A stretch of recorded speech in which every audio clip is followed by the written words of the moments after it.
नमस्कार विद्यार्थी मित्रांनो, माझं नाव अभिषेक ठिगळे. तर आज आपण 2019चा सी-सॅटचा पेपर राज्यसेवेचा डिस्कस करणार आहे. तर ज्या मुलांनी जर टेलिग्राम चॅनल जॉइन केलं नसेल तर हे टेलिग्राम चॅनल तुम्ही जॉइन करू शकता, अभिषेक सी-सॅट, आणि यूट्यूब चॅनलला पण सबस्क्राईब करा. ठीक आहे, तर डायरेक्ट प्रश्नाला सुरुवात करू.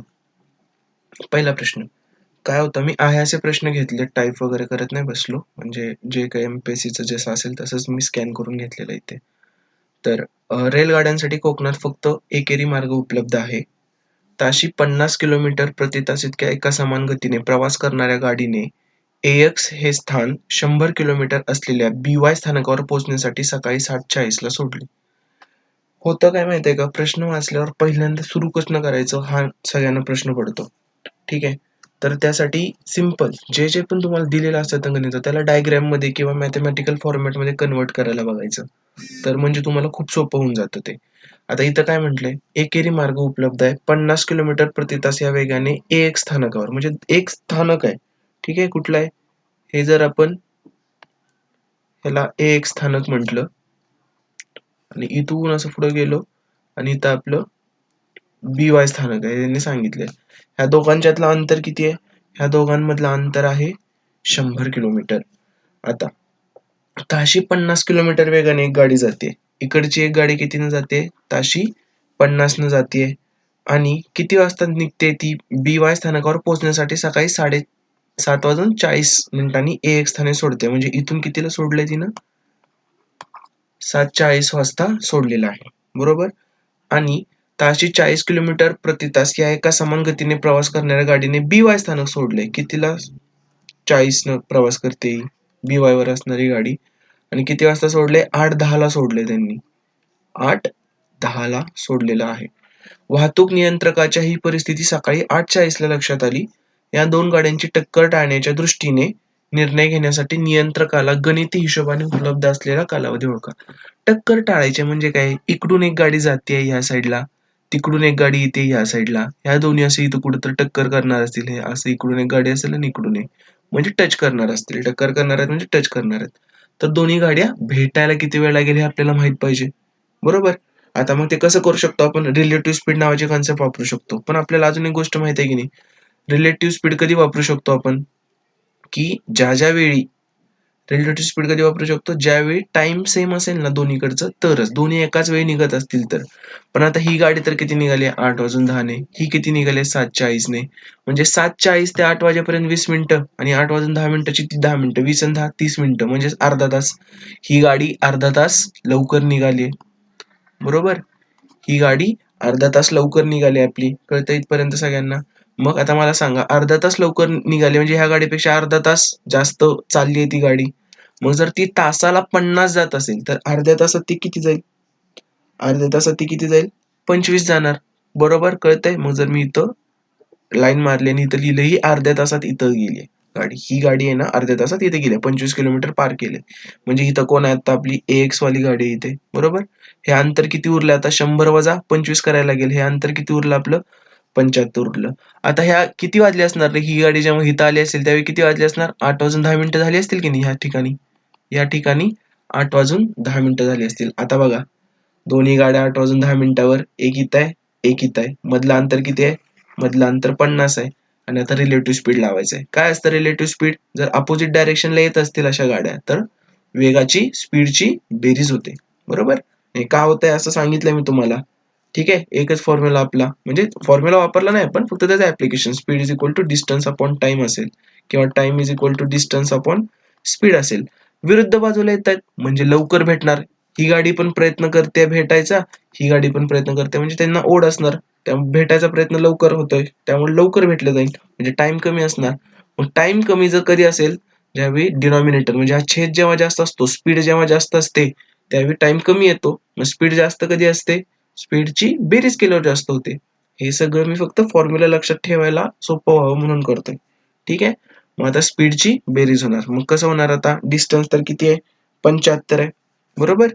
मग आता काय? Time is equal to speed upon distance upon speed. Distance किती आहे आपलं? 75 दोन गाड्यांच्या मधलं, आणि दोन गाड्यांच्या बेरीज किती आहे? ह्याचं 50 वेग आहे आणि ह्याचं 40 वेग आहे. 50 आणि 40 90. कळालं इथपर्यंत सगळ्यांना? 50/75/90 हे काय आलं आपलं तास आलं बरोबर.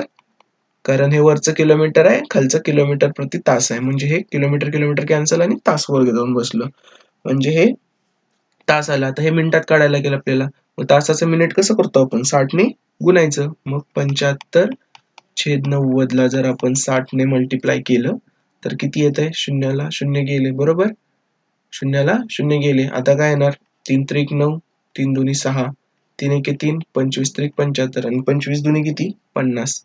हे काय आले आपले मिनिटं आली, 50 मिनिटे. ही आपली आली 50 मिनिटे. कळतंय का इथपर्यंत सगळ्यांना. आता 50 मिनिटं काय आलं, 50 मिनिटं म्हणजे आता त्याला 50 मिनिटं आहेत त्याच्याकडे त्या दोन गाड्या टच करायला बरोबर, 50 मिनिटं आहेत.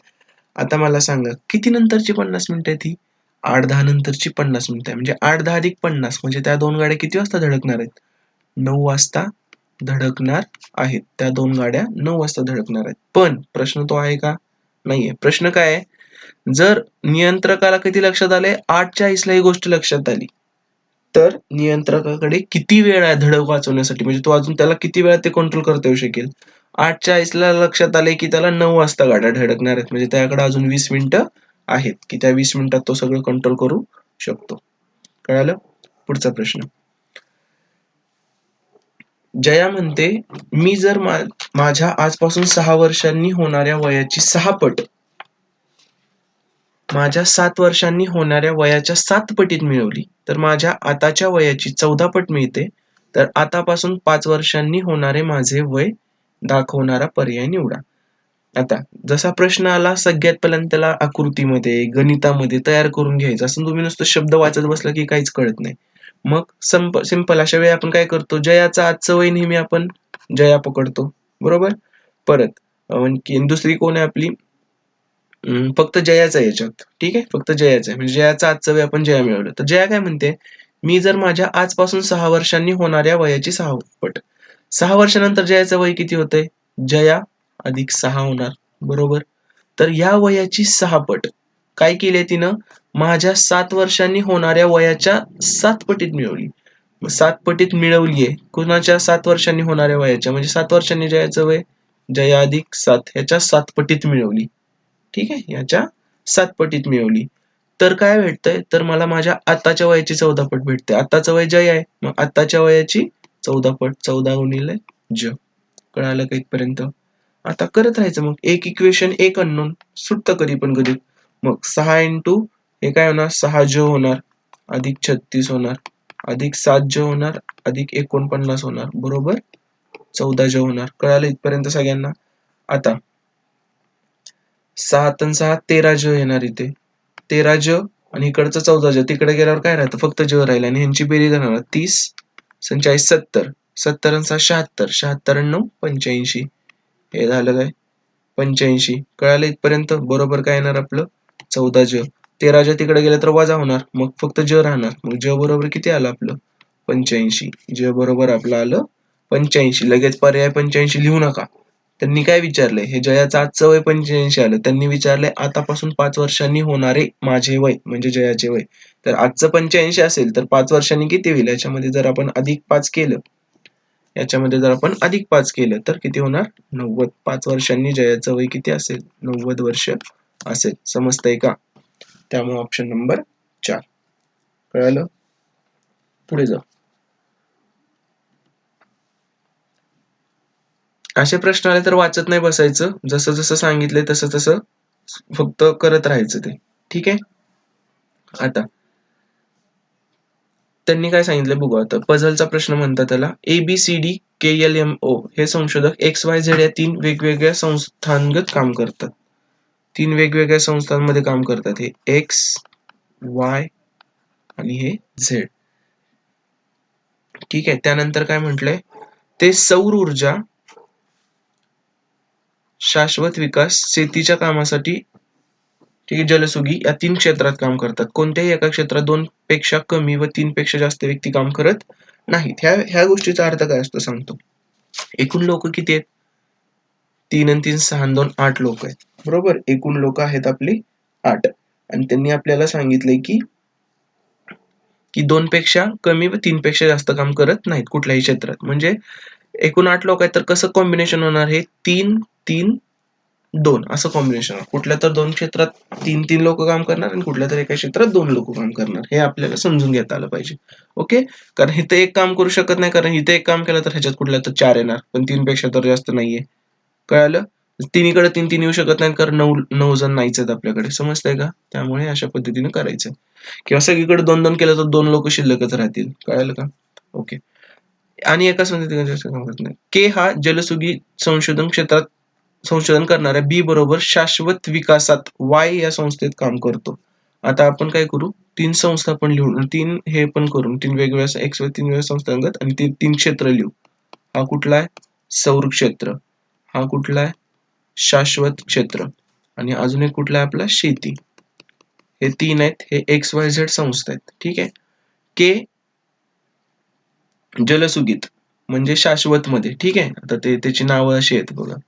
ठीक आहे. के जलसुगी संशोधन करा. बी बरोबर शाश्वत विकासात वाय या संस्थेत संशोधन करतो. के कुठं? वाय मध्ये आणि शाश्वत मध्ये असं सांगितलंय. मग केला तसं लिहिलं आपण.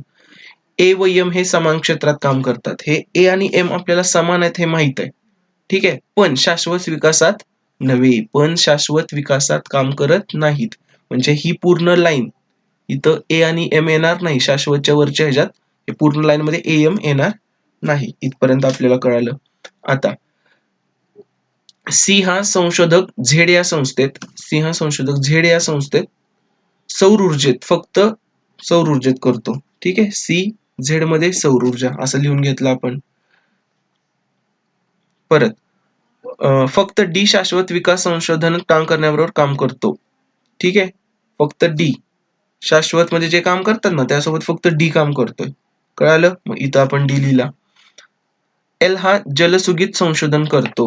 एल हा जलसुगीत म्हणजे शेती आहे. जलसुगी म्हणजे शेती आहे. एल हा जलसुगीत हे करतो. परत इथं काय येणार मग बी पण शाश्वत विकासात वाय संस्थेसोबत काम करतो म्हणजे बी इथं येणार आपला. बी इथंपर्यंत आला. त्यानंतर आणि ए काम करतो त्या संस्थेत काम करत नाही. कोण? एल. म्हणजे ए पूर्ण ह्या झेडच्या लाईन मध्ये ए येणार नाही. आणि परत कुठे येणार मग ए साठी आपल्याला ही एक लाईन उरते आणि ए सोबत एम आपला नेहमी आहे. ओ हा सौर ऊर्जा क्षेत्रात काम करत नाही. ओ सौर ऊर्जा क्षेत्रात काम करत नाही. मग राहतंय कुठलं ओ साठी? ओ साठी काय राहतं आपलं? हेच राहतंय फक्त इथे येणार तो. कळालं? ठीक आहे. इथपर्यंत झालं आपण. कोणत्या संस्थेत किंवा संस्थानात किमान एक तरी संशोधक सौर ऊर्जा क्षेत्रात काम करतो. कुठल्या ह्याच्यात काम करतो रे? सौर. इथं पण ओ येईल का नाही फिक्स नाही सांगता येत. इथं पण ओ येऊ शकतो. त्यामुळे ओ ची जागा काय आपली फिक्स नाहीये. ठीक आहे. मग आता आपण बघूया की काय विचारले कोणत्या संस्थेत किंवा संस्थात किमान एक तरी संशोधक सौर ऊर्जा क्षेत्रात काम करतो. तर काय सांगू शकतो आपण सौर ऊर्जा क्षेत्रात कुठं काम करतो? काय येणार आहे आन्सर? एक्स आणि झेड. वाय मधला कोण आहे का सौर ऊर्जा क्षेत्रामध्ये? दिसतोय का आपल्याला? वाय मध्ये कोणच दिसत नाही. त्यामुळे आपण काय म्हणू शकतो? झेड व एक्स हे दोन्हीही याचा असा आन्सर आपण लिहू शकतो. कळतंय? पुढे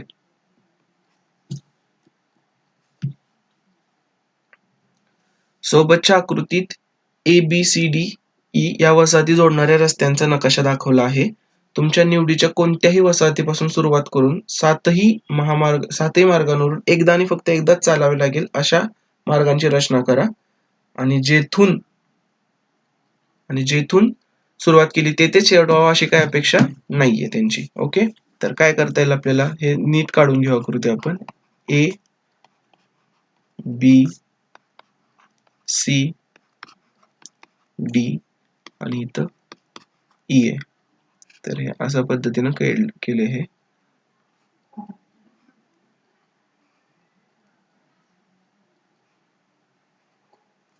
अशा पद्धतीने त्यांनी आकृती काढली आपली. बरोबर?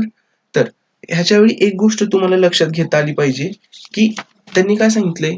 कुठून तरी सुरुवात करायची आहे. सगळ्या मार्गांवरून एकदाच जायचंय आपल्याला आणि एका मार्गावर डबल जायचं नाही आणि तिथंच शेवटी आलं पाहिजे असं पण काही नाही. तर मला एक तुम्हाला साधी गोष्ट सांगतो. मी तुम्हाला असं सांगितलं. ठीक आहे. हा चौकोन दिलाय फक्त साधा असे 4 स्पॉट. ठीक आहे. एका मार्गावरून एकदाच जायचंय. तर मला एक सांगा ए आणि इथं बी आहे. ठीक आहे. मला ए कडून बी कडे जायचंय, मी असं जाऊ शकतो का? बरोबर. पण मग असं पण जाऊ शकतो ना बी कडून ए कडे. म्हणजे कुठल्याही ठिकाणी तुम्ही कुठलंही ठिकाण घ्या. तुम्ही जर तिकडे एकदा जात असाल, तर तिथं तुम्हाला दुसऱ्यांदा पण जाता दुसरीकडून पण वाट असणारच आहे. म्हणजे तोच सेम रूट त्या साइडने. म्हणजे ए डेस्टिनेशन टू बी डेस्टिनेशनकडे जायचं असेल, तर बी टू ए सुद्धा वाट असणारच आहे ना. असं थोडीच असणार की तुम्ही जाऊ शकताय पण येऊ शकत नाही. कळालं? मग हे मला म्हणायचं काय होतं सांगू का? कारण हे असं जर आहे, तर याचा अर्थ ना ह्या प्रश्नाचा आन्सर कधीसुद्धा विषम संख्या कधीच येणार नाही. तसले मार्ग आहेत ना नेहमी समसंख्याच असतील. जर 2 मार्ग असतील तर जायचे 2 आणि त्याच मार्गावरून येता पण येणारच आहे ना आपल्याला. कळालं इथपर्यंत? मग ह्यासाठी मी तुम्हाला फक्त हे सांगितलेलं. तर आता इथं आपल्याला काय करता येईल? ठीक आहे. आता जर समजा आपण ट्रायल एंड एरर घ्यायचं असतं. आकृत्यांच्या प्रश्नात काही ठराविकच पद्धत असते असं काही नसते. ट्रायल एंड एरर घ्यायचं आपल्याला. तर समजा आपण ए पासून स्टार्ट केलं. आपण जर समजा ए पासून स्टार्ट केलं तर कसे-कसे रूट आहेत आपल्याला बघू आपण. ठीक आहे. ए पासून स्टार्ट केल्यानंतर ए, सी, डी बरोबर? ए, सी, डी सगळ्या मार्गावरून जायचं. परत डी वरून परत ए वर गेलो असं. ठीक आहे. परत ए टू बी गेलो. बी टू डी गेलो. परत डी टू ई गेलो. ई टू बी गेलो. म्हणजे प्रत्येक मार्गावर एकदाच गेलो. बरोबर? आणि आपलं कंप्लीट झालं. आता जसं ए पासून सुरुवात केली आपण आणि बी ला शेवट झाला. सेम तसंच आपण बी पासून पण सुरुवात करू शकतो ना. बी टू ई आलो. परत E to D, D to B, परत B to A to D, D to C आणि सी टू ए. ए ला शेवट झाला आता बी पासून सुरुवात केलेली आपण तर ए मध्ये शेवट झाला आपला. तर हे 2 मार्ग इथं फिक्स असणारच आहेत. आता दुसरा तुम्ही कुठलाही मार्ग शोधायला जावा याच्यातून तुम्हाला भेटणारच नाही. आता आपण ए आणि बी पासून सुरुवात केली आता आपण सी पासून सुरुवात करू बरं का. ट्रायल साठी बघू जमतंय का सगळ्या मार्गावर. सी पासून ए कडे गेलो बरोबर. ए पासून डी कडे गेलो. डी पासून ई कडे गेलो. ई पासून बी कडे गेलो. बी पासून डी कडे गेलो. आता बघा ना हे ए बी वर पण गेलो नाही आपण. ह्या मार्गावर पण गेलो नाही ह्या मार्गावर पण नाही गेलो. म्हणजे सी पासून सुरुवात करून तसं होऊ शकतच नाहीये. आता तुम्ही डी पासून सुरुवात जरी केली तरी तीच अवस्था होणार आहे याची. कळतंय? आता ई पासून सुरुवात करा. ई पासून जमतंय का बघू आपण आता हा. ई, ई पासून बी कडे, बी पासून डी कडे, डी पासून ए आणि ए पासून बी कडे आलो. परत जाणार कुठे? सगळे तर कव्हर केली की आपण आता. किंवा डी पासून ए कडे गेलो, ए सी डी केलं, तरी पण हे रिपीट होतंय. हे डी ते ई जाईल आणि ए बी ला जाताच येत नाही आपल्याला. म्हणजे सगळे मार्ग फक्त कव्हर कशावरून होतात? जर आपण ए पासून सुरुवात केली आणि किंवा बी पासून सुरुवात केली. हे 2च गोष्टी आहेत. त्यामुळे असे मार्ग किती ठिकाणाहून सुरुवात करता येईल? एकदा ए पासून आणि एकदा बी पासून. म्हणून ह्याचा आन्सर काय येणार आहे? 2 येणार आहे. पुढचा. हा एक सोपा प्रश्न आहे, की काय आहे आकृती एवढी व्यवस्थित दिसत नाही आपल्याला तो ओरिजिनल पेपर सुद्धा असाच आहे साईटवरचा एमपीएससीच्या. फक्त मी तुम्हाला सांगतो की ह्याचं हे काय आहे ते. तर ह्याचं मज्जा अशी आहे की हे जे अँगल्स आहेत ना आपले, हा अँगल पकडू शकतो आपण, हा एरोनचा अँगल किंवा हा अँगल, हे असे सगळे जे अँगल आहेत किंवा परत हा अँगल, हा अँगल आणि हा अँगल, तसाच हा अँगल आणि हा अँगल. बरोबर? हे असे आडवे अँगल बघा तुम्ही ते एरोने केलेले कोन बघा. तर प्रत्येक आडव्या कोनांची बेरीज किती येते? 360 येते. प्रत्येक आडव्या कोनांची बेरीज येते 360 बेरीज येते आपली. ठीक आहे? तर 360 बेरीज येते. तर आता बघा ह्याची पण तुम्ही सगळ्याची करू शकता. हे 90 अधिक 35 असतं हे. 90 अधिक 45 135 असतं हे. परत 135 आणि हे 45 परत 180 आणि हे 180 360. सेम तसंच 135 हे पण एक 90 आणि 135 आणि हे नंतरचं 90 हे पण सेम तेच पडतं 180 पडतं आपल्याला. ठीक आहे. त्यानंतर हा बघा हा 90 आहे, हा 90 आहे. 90 आणि 90 180 360 व्हायला ह्याचे पण अँगल किती पाहिजे? 180 पाहिजे. 180 म्हणजे सरळ रेष. सरळ रेषवाली हा आहे का? नाहीये. हा पण नाहीये. सरळ रेषमध्ये हा एक येतो आणि हा एक येतो. आणि तुम्ही जर ह्या रेषांची रचना बघितली, ह्या आणि या रेषांची जर तुम्ही रचना बघितली, तर याच्यावरून आपण म्हणू शकतो की ही रेष अशीच पाहिजे. इथं आणि इथं रेष पाहिजेत ह्या सगळ्या. ठीक आहे? त्यामुळे ह्याचा ऑप्शन नंबर येणार 3. कळालं? पुढे. मी पाली या गावात राहतो आणि मला जवळपास राहणाऱ्या उपचार करून घेणाऱ्या नेली, तेली, सेली या गावातील ग्राहकांना भेट द्यायची आहे. सर्व गावे द्विमार्गी रस्त्याने जोडलेली आहेत. पाली ते नेली मार्ग 31 किलोमीटर, तेली ते पाली 20 किलोमीटर आणि सेली ते पाली 22 किलोमीटर, नेली ते तेली 16 किलोमीटर, तेली ते सेली 18 किलोमीटर आणि सेली ते नेली 26 किलोमीटर या लांबीचे. हे असं वाचून काहीच कळत नाही. त्यामुळे असे प्रश्न आलेले आले की डायरेक्ट लिहायला घ्यायचं. काय तो कुठं राहतोय बाबा? तो पाली या गावात राहतो. तर त्याचं गाव दिलं आपण पाली. नंतर त्यांनी काय सांगितलंय? सर्व गावे द्विमार्गी रस्त्यांनी जोडलेत, बरोबर? पाली ते नेली मार्ग किती आहे? 31 किलोमीटरचा आहे. पाली ते नेली मार्ग. मग मी इथं काढतो. हा माझा पाली ते नेली मार्ग आहे. तो कितीचा आहे? 31चा आहे. तेली ते पाली 20 किलोमीटरचा आहे. तेली ते पाली. तेली ते पाली 20 किलोमीटरचा आहे. मग जरा छोटा असणार हा, बरोबर? मग इथं लिहितो तेली ते पाली कितीचा आहे? 20चा आहे. परत अजून काय सांगितलंय? सेली ते पाली 22 आहे. सेली ते पाली 22. आता सेली एक आहे, तो इथं काढला. हा कितीचा आहे आपला? 22चा आहे. सेली ते पाली, बरोबर? त्यानंतर नंतर पुढं काय म्हटलंय त्यांनी? नेली ते तेली 16 किलोमीटर आहे. नेली ते तेली 16 म्हणजे ही जागा. नेली ते तेली हा कितीचा आहे? 16चा आहे, बरोबर? इथपर्यंत झालं आपलं. नंतर त्यांनी सांगितलंय की तेली ते सेली 18 किलोमीटर आहे. तेली ते सेली म्हणजे हे सांगितले 18 किलोमीटर आहे. आणि सेली ते नेली 26 किलोमीटर या लांबीचे आहेत. सेली ते नेली 26 म्हणजे हा मोठा वाला मार्ग. हा 26 किलोमीटरचा आहे. तर सर्व ग्राहकांना भेटी देऊन पालीला परतण्यासाठी मला कापावे लागणारे अंतर किती? बरोबर? सर्व गावांना भेटी द्यायच्या आहेत. मग तो आता काय करतो? सगळ्यात पहिल्यांदा पालीवरून जातो. पालीवरून जर सेलीला गेला, 22 किलोमीटर झालं. कळालं? मग हे 22 किलोमीटर पकडलं आपण पहिल्यांदा. नंतर नंतर तो सेलीवरून नेलीला गेला. मग डायरेक्ट 26. हे असं लॉंग डिस्टन्स वाला पकडायचंच नाही अंतर कधी. ठीक आहे? लॉंग डिस्टन्स आहे. 18 आणि 16 किती? 18, 28 आणि 34 झालं असतं ना. त्यामुळे तो नेलीला डायरेक्ट गेला मधून. तर ते किती झालं आपलं? 26 झालं मधलं अंतर हे. नंतर तो कुठे गेला? तेलीला गेला. 16. तेलीला पण जायचं होतं. 16 झालं. आणि आता तेलीवरून परत कुठं सांगितलंय? परतण्यासाठी पालीला परतायचं पण आहे त्याला. ह्याच्यात तर सगळे गावांना भेटी दिली असते ना. आता परतायचं आहे त्याला. डायरेक्ट तो 20 किलोमीटरचं अंतर घेणार. 20 किलोमीटरचं अंतर घेतलं. बघा तुम्ही 6 आणि 2 8, 8 आणि 7 14. अच्छा 1 2 आणि 1 3 4, 4 आणि 4 8. 84 किलोमीटर त्याला अंतर कापावं लागलं. आता ह्याच्यातलं आपण कुठलं कुठलं अंतर काढलं रे? 31ला कुठं पकडलं का आपण? कुठंच नाही पकडलं. 18ला कुठं पकडलं का? नाही पकडलं. 31ला का नाही पकडलं? मोठं आहे ना. कमीत कमी अंतर, किमान अंतर विचारलं. त्यांनी काय विचारलं? किमान अंतर. मोठ्या मोठ्या गोष्टी डिलीट करायच्या. आता काही लोक म्हणतील मग 18च्या ऐवजी 26 डिलीट करायला पाहिजे होतंस. पण जर मी 26 डिलीट केलं असतं तर मला सेली ते नेली जायला 18 आणि 16 34 कापावं लागलं असतं. 34 पेक्षा 26 कमीच आहे ना. म्हणून मी 31 डिलीट केलं.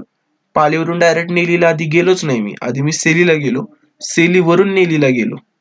कळतंय? ते आकृती दिसते दिसायला कशी ते बघू नका. आपल्याला डिस्टन्सचा विचार करायचा फक्त. दिसून काय करते? आपण अंदाजेच काढलंय सगळं. तुमची तर वेगळी पण होईल. तुम्ही सेली वेगळ्या कुठल्या तर साईडला पकडला असेल. त्यामुळे कमीत कमी अंतरातून जास्तीत जास्त बघायचंय. म्हणून सेली ते नेली गेलो नंतर आणि मग 16 वालं छोटं नेली ते तेली आणि तेली ते पाली परत. सगळ्या गावांना पोहोचलं पाहिजे आणि तिथलं छोटं डिस्टन्स सुद्धा आपलं कव्हर झालं पाहिजे. आकृती न काढता सुद्धा तुम्ही छोटे छोटे डिस्टन्स घेऊन जरी करत गेला तर ह्याचा आन्सर निघू शकतो. फक्त आकृतीनं समजायला सोपं जातं. पुढचा हे विधानांवरचे प्रश्न आहेत. ह्याच्यात व्यवस्थित वाचायचं फक्त. सारासार विचार करून सोडवायचे ते प्रश्न. ठीक आहे. आणि सगळ्यात सोपी पद्धत काय हे प्रश्न सोडवायची सांगू तुम्हाला, की जो पर्याय योग्य वाटत नाही ना तो आधी एलिमिनेट करायचा. कळतंय? आता सगळं वाचू आपण हा. ऊर्जेच्या विविध स्वरूपाच्या निर्मितीसाठी मोठ्या प्रमाणात जीवाश्म इंधनाची गरज असते. बरोबर. अणु अणु वाच बरोबर म्हणजे ते दिले ते हे. ठीक आहे. अणुविखंडन किंवा विलिनीकरण प्रक्रिया मोठ्या प्रमाणात ऊर्जेचे उत्पादन करते. जैव इंधनाचा वापर करत नसल्याने अणुऊर्जा मोठ्या प्रमाणात प्रदूषण कमी करते आणि काटेकोरपणे व्यवस्थापन करून अणुकचऱ्याची समस्या सुटू शकते. पुढील पर्यायातून वरील विधानावर आधारलेले सर्वात उचित. ठीक आहे. तर पहिलं वाक्य बघू आपण. ठीक आहे. पहिलं वाक्य काय?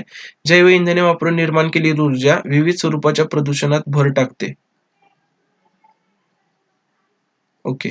उलट सांगितले. वापर करत नसल्याने मोठ्या प्रमाणात प्रदूषण कमी करते. म्हणजे वापर करत नाही तर प्रदूषण पण कमी करतं आणि ऊर्जा म्हणजे हे होतंय म्हणजे जैव इंधनाने वापरून तयार केलेली ऊर्जा प्रदूषणात भर टाकते. हे असं उलट केल्यावर तुम्हाला बरोबर वाटतं. पण असं उलट उलट करू नाही शकत आपण. जे दिले त्याच्यातून काय मतीचा अर्थ निघतो ते बघायचं आपल्याला. त्यामुळं पहिलं ठीक आहे, बरोबर असेल पण कदाचित, पण त्यांनी वरच्या विधानावरून डायरेक्ट सांगता येतं का आपल्याला? नाही सांगता येत. त्यामुळे पहिलं तोपर्यंत आपण कंस गोलमध्ये टाकू. परत बघू त्याचा विचार करू. परत जैव इंधनाची गरज नसल्यामुळे अणुऊर्जा हा चांगला पर्याय असं सांगितलंय कुठं? जैव इंधनाची गरज नाही असं कुठंतरी सांगितलंय का? कुठंच नाही सांगितलं असं. ठीक आहे. परत चौथा बघू आधी. जैवाश्म इंधनाचा दुष्काळ तसेच ऊर्जेची कमतरता यांचे व्यवस्थापन करण्यासाठी मोठ्या प्रमाणात अणुऊर्जा निर्मिती करणारा अन्न पर्याय नाही. बरोबर. बघूया आता. जैवाश्म इंधनाचा दुष्काळ तसेच ऊर्जेची कमतरता. दुष्काळ तसेच ऊर्जा यांचे व्यवस्थापन करण्यासाठी मोठ्या प्रमाणात अणुऊर्जा निर्मिती करणारा अन्य पर्याय नाही. अन्य पर्याय, अरे अन्य खूप पर्याय असतात. ठीक आहे. अन्य पर्याय नाही म्हणजे हा एकमेवच आहे, दुसरं काहीच नाही. त्यामुळे चौथं तर 100% चूक, दुसरं पण 100% चूक. आता तिसरं बघू. काटेकोर कचरा व्यवस्थापन करता येत असल्यामुळे प्रदूषण समस्या तसेच जैव इंधनाचा वापर टाळून मोठ्या प्रमाणात ऊर्जा मिळवण्याचा अणुऊर्जा हा चांगला पर्याय आहे. हे आपण या सगळ्यातून हे फिक्स मध्ये सांगू शकतो. पहिलं पण बरोबर आहे, पण उलटा अर्थ असं व्हाईस वर्सा म्हणतो ना आपण, ते ट्रू असतंच असं काही नसतं कधी. ते डायरेक्ट दिलं वरच्या ह्याच्यातून तरच.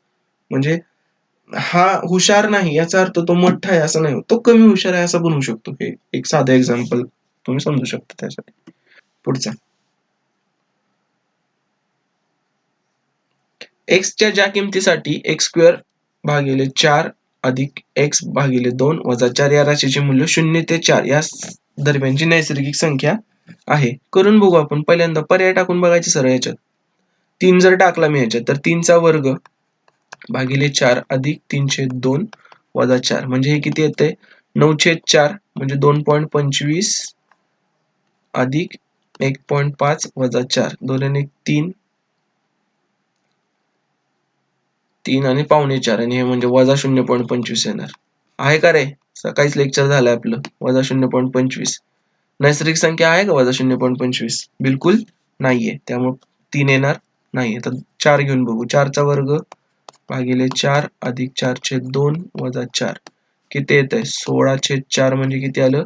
4 आलं. 4 भागिले 2 2 आलं वजा 4 4 आणि 2 8 वजा 4 4 येतंय ना? दुसरं येतंय आपलं. पुढचं चेक करायची पण गरज नाही, पण करून टाकू. परीक्षेत तर करू नका तुम्ही चेक. इथं आता वेळ आहे आपल्याला तर करू. 5चा वर्ग 25/4 अधिक 5/2 वजा 4 25/4 6.25 आणि हे 2.5 म्हणजे 8.75 वजा 4 हे पण पॉईंट मध्ये येतं, अंदाजे कळलं. पॉईंट मधल्या संख्या नैसर्गिक असतात का? नाही. नैसर्गिक संख्या म्हणजे 1 2 3 4 अशा म्हणजे 1 पासून सुरू होणाऱ्या सगळ्या पूर्णांक इंटेजर्स म्हणजे नैसर्गिक संख्या. 6 घेऊन बघू. 6चा वर्ग 36 भागिले 4 अधिक 6/4 वजा 4 हे 4 9 36 आणि 15 चौक 60 1.5 आलं इथंच म्हणजे 10.5 वजा 4. ठीक आहे. हे पण होणार का? नाही होणार. कळलं? पॉईंट मध्ये आलं की नाही. त्यामुळे फक्त पर्याय 2 बरोबर आहे. पुढे. सगळ्यात जास्त वेळा मला जेव्हापासून शिकवतोय ना मी, सगळ्यात जास्त वेळा हा विचारलेला प्रश्न आहे मला, की आसिफा आणि अजिता पायऱ्यावरून सरकतेत तर काय ह्याचा प्रश्नाचा? तर प्रश्न नीट वाचू. प्रश्न कशावरचा हे सुद्धा मी तुम्हाला सांगेन हा. त्यानंतर आपण ह्याला सोडू. तर मला सांगा, घाई असल्याने आसिफा आणि अजिता उतरण्यासाठी सतत सरकत्या जिन्यावरून उतरण्यासाठीचा जिना आहे. सतत सरकताय, उतरत आहे. जमिनीवर पोहोचण्यासाठी आसिफा व अजिता अनुक्रमे 40 आणि 60 पायऱ्या उतरतात. कळतं इथपर्यंत? आता ज्या वेळात अजिता 3 पायऱ्या उतरते, तेवढ्याच वेळात आसिफा 1 पायरी उतरते. ज्या वेळात अजिता 3 पायऱ्या उतरते, तेवढ्याच वेळात आसिफा 1 पायरी उतरते. जिना सरकत नसेल तर, जिना सरकत नसेल तर प्रत्येकीला उतराव्या लागणाऱ्या एकूण पायऱ्यांची संख्या किती? प्रश्न कशाचा सांगू का तुम्हाला? प्रश्न याच्यामध्ये कन्सेप्ट वापरायची आहे बोट आणि स्ट्रीमची. बोट आणि स्ट्रीमची कुठली कन्सेप्ट? प्रवाहाच्या दिशेने जात असेल तर बोट आणि प्रवाहाचा वेग आपण ऍड करतो बरोबर. डाऊन स्ट्रीम बरोबर B+S. ही कन्सेप्ट ह्याच्यात उपयोगी पडणार आहे. का? प्रवाह म्हणजे काय येतं? सरकता उतरता जिना. सरकता उतरता जिना हा ह्याचा प्रवाह आहे. मग त्याच दिशेने त्या पण उतरायला लागलेत. म्हणजे त्यांचं स्पीड म्हणजे काय? बोटीचं स्पीड. प्रवाहाचं म्हणजे स्पीड म्हणजे काय? जिन्याचं स्पीड. आणि टोटल स्पीड म्हणजे काय? त्यांचं प्लस जिन्याचं. कळतंय का? ही कन्सेप्ट इथं वापरायची. तर कसं वापरायचं ते आता आपण बघूया. असिफा आणि अजिता यांच्या पायऱ्या उतरण्याचे प्रमाण किती आहे? असिफा आणि अजिता यांच्या पायऱ्या उतरण्याचे प्रमाण आहे 1:3 आहे. कळालं? इथपर्यंत सगळ्यांना कळतंय? यांच्या पायऱ्या उतरण्याचे प्रमाण 1:3 आहे. त्यांनी तसं सांगितलंय. परत जिना 1 मिनिटामध्ये 1 पायरी खाली सरकतो असं आपण पकडू. जिना 1 मिनिटात किती सरकतो पायऱ्या? जिना 1 पायरी खाली सरकतो. त्याचप्रमाणे 1 मिनिटमध्ये असिफा 1 तर अजिता 3 उतरते. 1 मिनिटात असिफा 1 तर अजिता 3 उतरते. बरोबर? 1:3 आहे म्हणजे 1 मिनिटाचं पकडलं आणि जिना पण 1 मिनिटात 1 असं पकडलं तर. कळालं? इथपर्यंत आपण क्लिअर केलं. आता मला सांगा, असिफा आणि अजिता 40 आणि 60 पायऱ्या उतरतात. मग मला 40 पायऱ्या उतरण्यासाठी 40 पायऱ्या उतरण्यासाठी असिफाला किती वेळ लागेल? असिफा वेळ 40 पायऱ्या उतरण्यासाठी असिफाला किती वेळ लागेल? 40/1 बरोबर 40 मिनिटे लागतील. बरोबर? 1 मिनिटात 1 पायरी उतरते असिफा. बरोबर? सेम तसंच 60 पायऱ्या उतरायसाठी अजिताला किती वेळ लागेल? 60 पायऱ्या उतरण्यासाठी अजिताला किती वेळ लागेल? तर 60 पायऱ्या उतरण्यासाठी अजिताला 60/1 बरोबर 60/3 ह्याचा वेग काय आहे? अजिताचा वेग काय? मिनिटाला 3 आहे ना, मग 60/3 बरोबर 20 मिनिटे लागतील. इथपर्यंत सगळ्यांना कळलं का?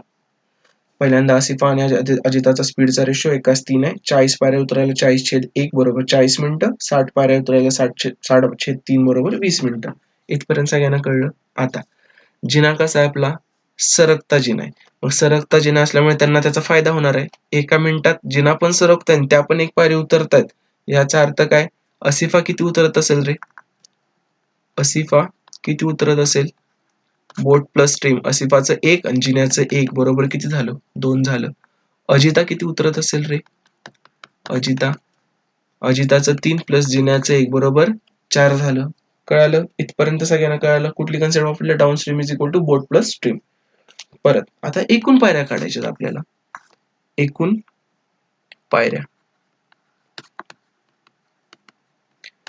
पायऱ्या काढायच्या असतील तर हे काय भेटलं आपल्याला? हे स्पीड भेटलं दोघांचं. हे दोघांचं स्पीड भेटलं 2 आणि 4 मिनिटाला. बरोबर? पण चालतेत किती त्या?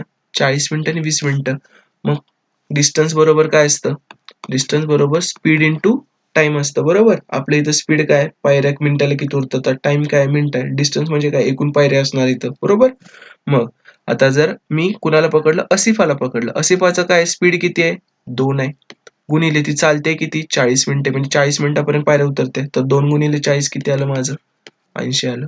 काही लोकांना अजितासोबत करायचंय तर अजिताचं पकडा मग तुम्ही. अजिताचं स्पीड किती आहे? 4 आहे.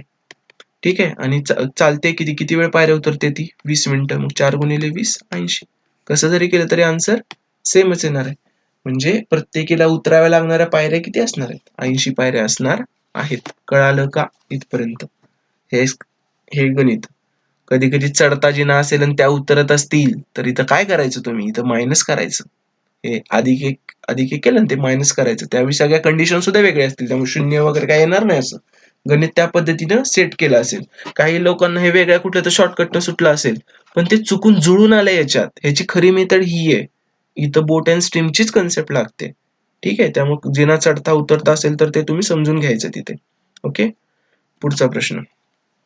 सोपा आहे हा प्रश्न. कोडिंग डिकोडिंग आहे. ह्याचं डायरेक्ट आता काय वाचत बसण्यात काय अर्थ नाही ह्या प्रश्नाला. काय करायचं असतं? कॉमन पकडायचे असतात. त्यांनी काय सांगितलंय? पो नेयोट मीन्स शी इट्स एव्हरीथिंग आणि सू yacht means you will it. Okay? तर आता मला सांगा, यू विल इट इथं 3 अक्षर आहेत. 3 शब्द आहेत. इथं पण 3 शब्द आहेत आणि इथं पण 3 आहेत. 3 कसे आहेत? आता योट सेम आहे, इथं योट सेम आहे. म्हणजे नाव वेगळं असतं हे. असं लक्षात ठेवायचं. आता मला सांगा, याच्यात पण योट आहे, याच्यात पण योट आहे. तसं ह्या दोन्हीत कॉमन काय आहे? याच्यात पण इट्स आहे, याच्यात पण इट आहे. कळलं का? म्हणजे आपण म्हणू शकतो का योट म्हणजे इट आहे. मग इथल्या इटला मी योट लिहू का? इथल्या इटला तात्पुरतं योट लिहितो. नेहमी प्रश्नाकडे बघत राहायचं. आपल्याला काय काय लागणार आहे. आता आपल्याला यू विल दोन्ही विल पण लागणार आहे का? हा विल लागणार आहे आपल्याला. विल इथं पण आहे. इथं पण इट पण आहे, पण इथं योटचं आलं. मग आता इथं विल आहे, इथं विल आहे. अजून काय कॉमन आहे मग? क्वेश्चन मार्क ह्या दोन्ही गोष्टी पण कॉमन आहे. म्हणजे विल म्हणजे काय असणार आपला? क्वेश्चन मार्क असू शकतो. विल म्हणजे कळतं इथपर्यंत सगळ्यांना? विल म्हणजे आपला क्वेश्चन मार्क असू शकतो. आता पुढे विल म्हणजे आपला झाला क्वेश्चन मार्क. आता आपल्याला शी पाहिजे, शी. तर शी कुठं राहिलं? शी इथं वर आहे. आणि ह्याच्यात पो आणि ना दोन्ही पण गोष्टी आहेत. आता ना इथं पण आहे खाली. तर इथं खाली काय? थिंग आहे. थिंग. आणि इथं पण ना आहे. म्हणजे ना म्हणजे थिंग आहे. कळतं इथपर्यंत? ना म्हणजे जर थिंग असेल आणि ह्यातलं पण थिंग इथं जर पकडलं तर शी म्हणजे काय येणार आपलं? शी म्हणजे पो येणार. बरोबर? शी म्हणजे काय येणार आपलं? शी म्हणजे येणार आपलं पो. आता आपल्याला लॉट बघायचं आहे. लॉट. लॉट कुठं आहे बघायचं आहे बघा. इथं अलॉट आहे. इथं आपलं अलॉट आहे. ठीक आहे. आता हे सगळ्या गोष्टी कुठे आल्यात बघू. क्वेश्चन मार्क पो यॉट. क्वेश्चन मार्क पो यॉट. आणि इथं अलॉटचं इथं ली पण आलंय बघा. आणि इथं पण ली आलंय पर्याय 2 मध्ये. कळतंय का? म्हणजे आपला पर्याय 2 इकडे ऑप्शन असू शकतो. समजतंय? समजतंय तुम्हाला इथपर्यंत? पुढे.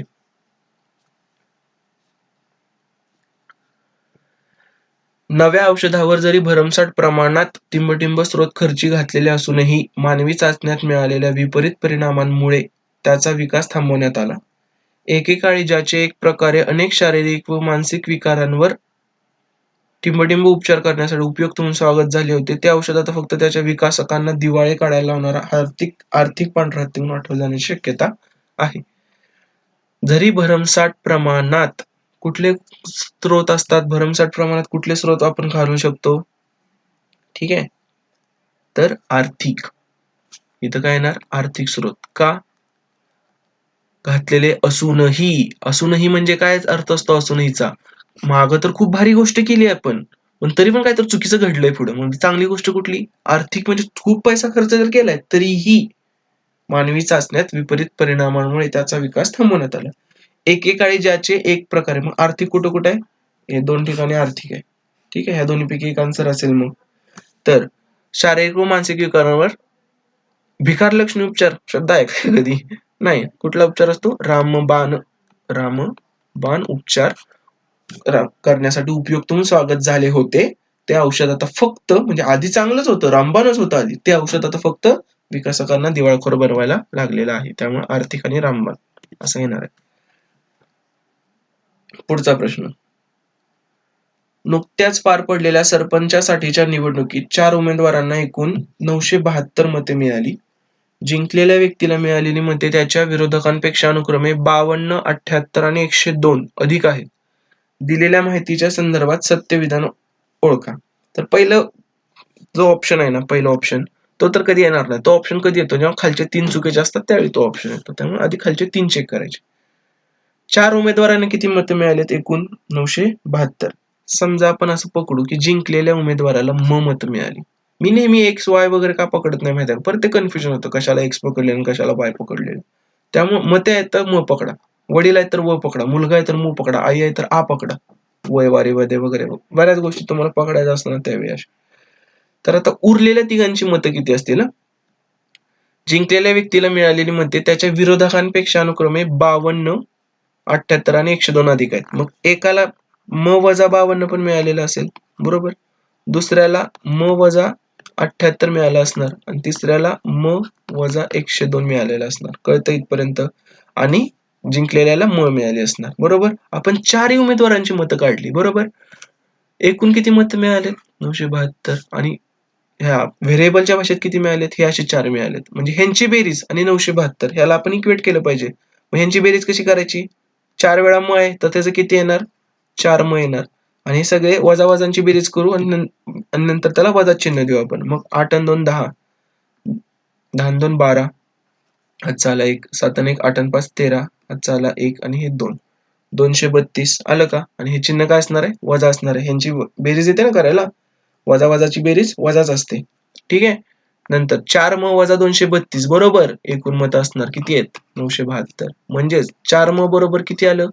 972 अधिक 232 येणार, म्हणजेच किती झालं, 2 2 4, 7 3 10, झालं 1, 9 2 11 आणि 12, 1204 झालं. पण हे 4 म बरोबर आहे. फक्त म बरोबर किती येईल आपलं, फक्त म बरोबर हे 4 इकडे जाऊन भागाकार होणार ना, म्हणजेच किती, 4 त्रिकोण 12, 4 0 0, 4 1 4, म्हणजे जिंकलेल्याला मला किती मतं मिळाली, 301 मतं मिळाली जिंकलेल्याला. समजतंय का इथपर्यंत? जिंकलेल्याला किती मतं मिळाली, 301 मते मिळालेली आहेत. तर आता मग बघू आपण कुठला ऑप्शन बरोबर येतोय. जिंकलेल्या उमेदवाराला सगळी मिळून 132 मते जादा मिळाली. 132 जादा मिळाली का, 301 132 कुठं, खूपच जास्त मिळाले, 972च आहे ते. ठीक आहे, त्यामुळे दुसरा येणार नाही. एका उमेदवाराला 200 मते मिळाली, एका उमेदवाराला 200 मते. आता 301 जर 200 यायचं असेल तर कुठंतरी 101 पाहिजे होतं ना. 101 आहे का कुठं, नाही, 102 आहे. जर हे तर 101 असतं तर 301 वजा 101 200 आले असते, ह्या चौथ्याला 200 मतं आली असती, पण तसं होतंय का, नाही होत आहे. 199 भेटतात, 200 भेटत नाहीये. जिंकलेल्या उमेदवाराला 301 मते मिळाली, आलंय ना आपलं, म्हणजे चौथा ऑप्शन याचा बरोबर आहे. आणि त्यामुळे सामुग्री अपुरी आहे असं म्हणू शकत नाही. समजतंय? पुढे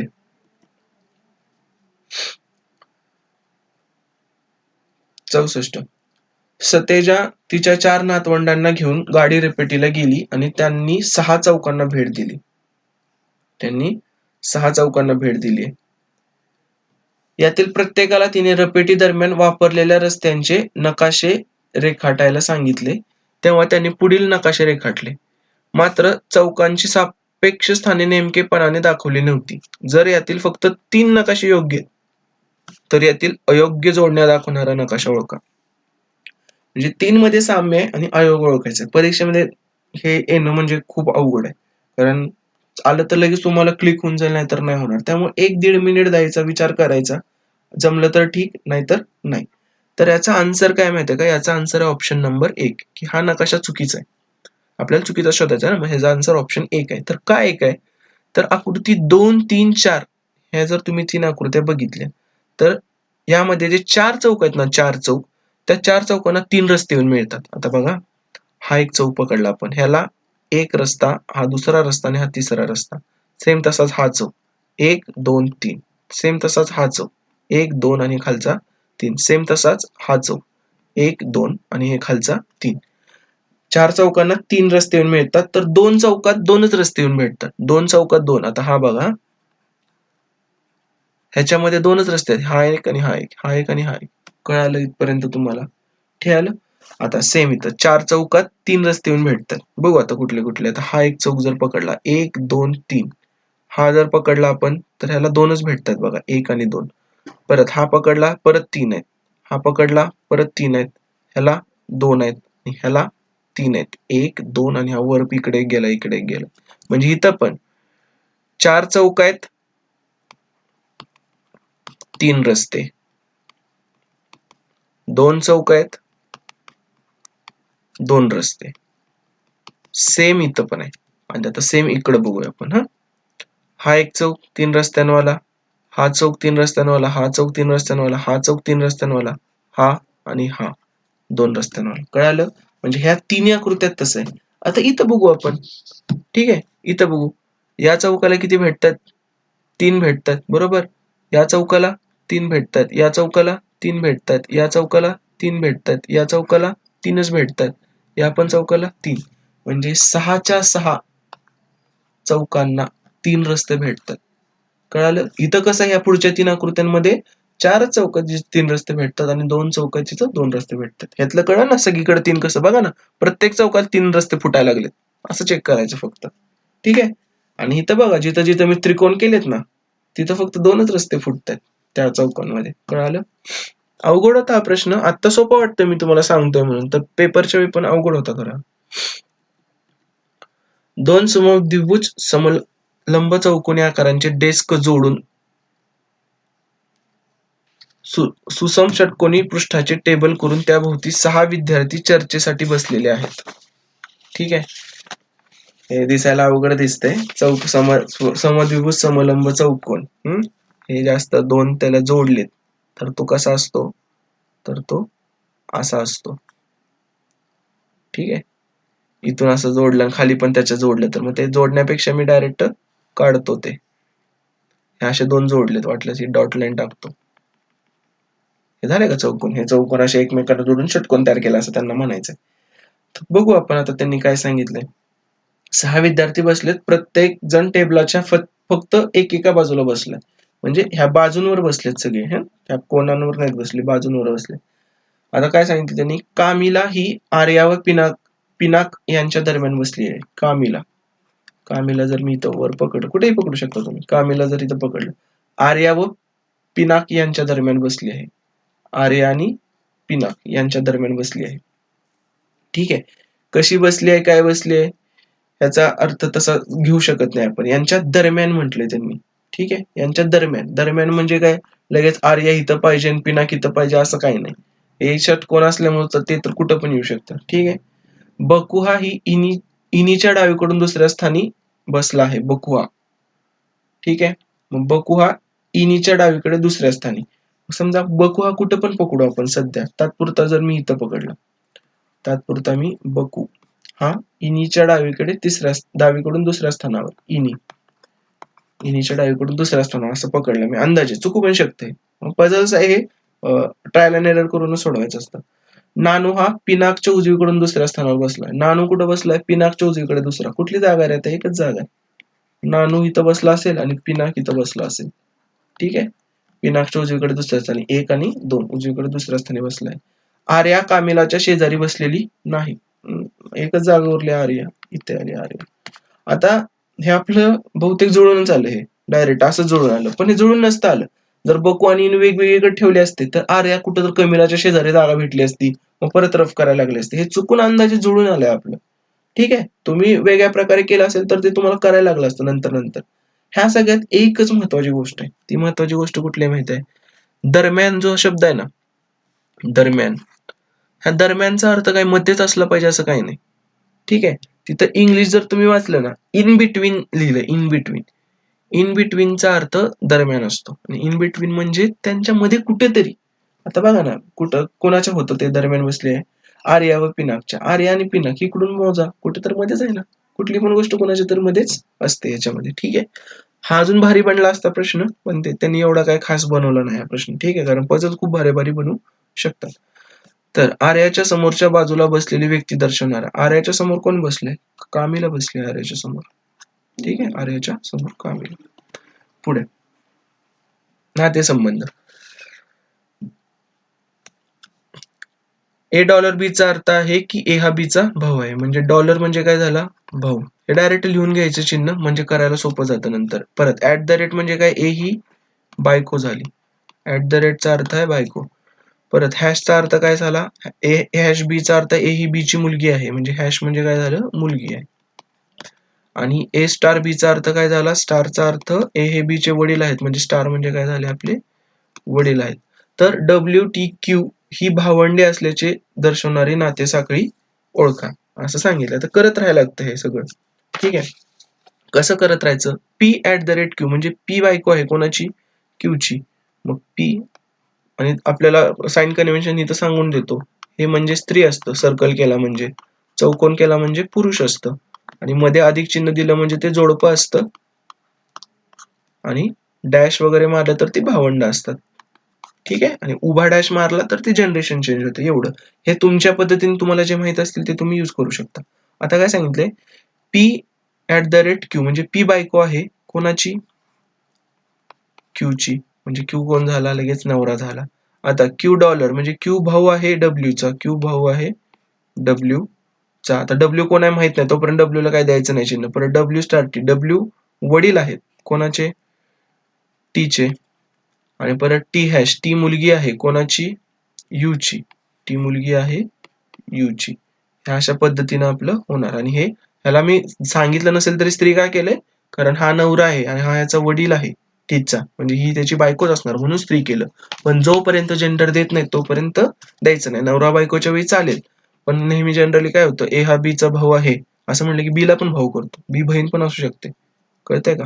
त्यामुळे पहिलं आता आपल्याला काय सांगितलंय, पहिल्याची आकृती बनली इथं, पहिल्याची आकृती बनली. WTQ भावंडे आहेत का, डब्ल्यू नाही ना, इथं तर WT आणि वडील मुलीचं नातं आहे, त्यामुळे पहिला ऑप्शन येणार नाही. सेम दुसरा option P@W, at the rate म्हणजे बायको, म्हणजे P बायको आहे, W ची हा नवरा झाला. परत डब्ल्यू क्यू, म्हणजे डॉलर म्हणजे काय, आपलं भाऊ आहे, W भाऊ आहे Q चा. परत Q*T, Q वडील आहेत T चे, आणि T#U, टी मुलगी आहे U ची. ह्याच्यात पण WTQ भावंड नाही आहेत, जनरेशनच चेंज झाली, भावंड असणार नाही. तिसरा ऑप्शन चेक करू आपण. P@Q, ॲट द रेट म्हणजे बायको, परत P बायको आहे Q ची, परत Q$T, डॉलर म्हणजे भाऊ, Q भाऊ आहे T चा. परत T#U म्हणजे काय झाली, T मुलगी झाली, आता T मुलगी झाली कोणाची, U ची. ती मुलगी झाली U ची. ओके. आणि U*W, स्टार म्हणजे काय, स्टार. U वडील झाले कोणाचे, W चे. U वडील झाले W चे. आता मला सांगा, WTQ, W सॉरी, हे U झालं आणि हे WTQ, हे झालेत का भावंड. एका लाईन मध्ये जे असतात ती काय असतात, भावंड असतात. डॅश म्हणजे भावंड सगळे, QTW भावंड. आणि ह्याचं जेंडर माहित नाहीच आहे अजून पण आपल्याला, पण भावंडांच्यात ते फरकच नाही पडत. भावंड भाऊ बहिणीला पण भावंड म्हणतात, भाऊ भावाला पण भावंड, आणि बहीण बहिणीला पण भावंड म्हणू शकतो आपण. ठीक आहे. त्यामुळे ऑप्शन 3 याचं करेक्ट आन्सर असेल. समजतंय. चौथं चेक करायची गरज नाही, पेपरमध्ये एवढा वेळ नसतो. होऊ शकतं ते, म्हणजे 15-15 सेकंदात हे सगळ्या गोष्टी होऊ शकतात. चेक करायचं तर करू शकता तुम्ही. सिलॉजिझम डायरेक्ट करायला घेऊ, सगळ्यात सोपा चॅप्टर, सगळ्यांना जमतंय. सर्व बी हे एक्स आहेत. सर्व बी हे एक्स आहेत. सर्व एक्स हे जी आहेत. सर्व एक्स हे जी आहेत. काही जी हे टी आहेत. काही जी हे टी आहेत. अशा पद्धतीने आकृती बनवायची विधानांची. आता बघू आपण, काही बी हे टी आहेत. काही बी आहेत का रे टी? बी आणि टीचा काहीतरी संबंध आहे का, नाही. त्यामुळे पहिलं चूक येणार. दुसरं, काही टी हे एक्स आहेत. काही टी हे एक्स आहेत का रे? आपल्यात नाही तर कुठेच नाहीत, त्यामुळे दुसरं पण चूक. तिसरं, सर्व बी हे जी आहेत. सर्व बी आहेत बघा, सगळे बी जी मध्ये आहेत, त्यामुळे सर्व बी हे जी आहेत, हे बरोबर येणार. आणि चौथं काय, काही टी हे जी आहेत. काही टी हे जी आहेत. ओके, एक सेकंद. काही टी हे जी आहेत का, काही टी हे जी आहेत, तर हे पण बरोबर येते. काय चुकलं आपलं, एक सेकंद.